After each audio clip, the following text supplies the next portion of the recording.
بسم اللہ الرحمن الرحیم۔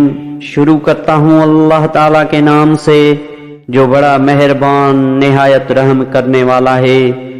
حضرت حارثہ بن وہب خزائی رضی اللہ تعالیٰ عنہ کہتے ہیں کہ میں نے نبی کرم صلی اللہ علیہ وآلہ وسلم کو فرماتے ہوئے سنا، کیا میں تمہیں جنتیوں کے بارے میں نہ بتاؤں؟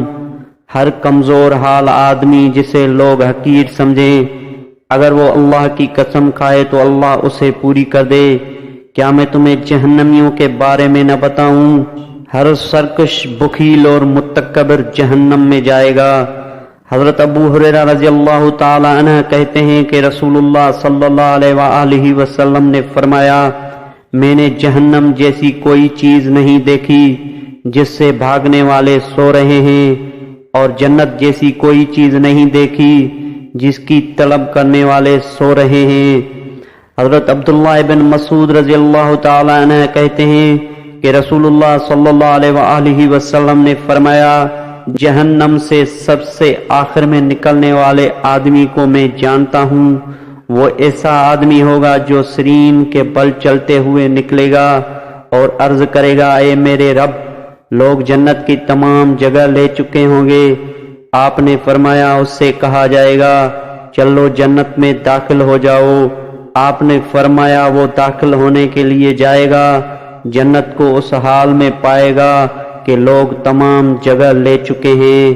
وہ واپس آ کر عرض کرے گا، اے میرے رب، لوگ تمام جگہ لے چکے ہیں۔ آپ نے فرمایا، اس سے کہا جائے گا، کیا وہ دن یاد نہیں جن میں دنیا کے اندر تھے؟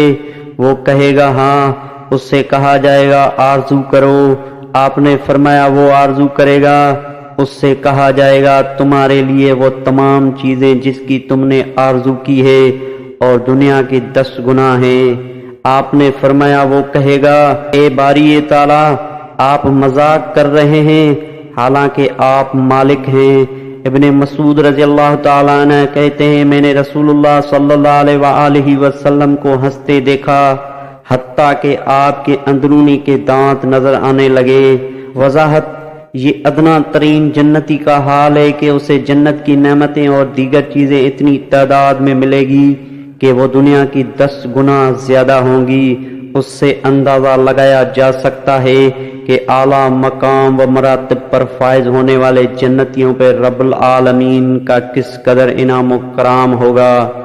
دوستو، ہم سب کو اللہ تعالیٰ اس حدیث مبارک پر عمل کرنے کی توفیق عطا فرمائے، آمین۔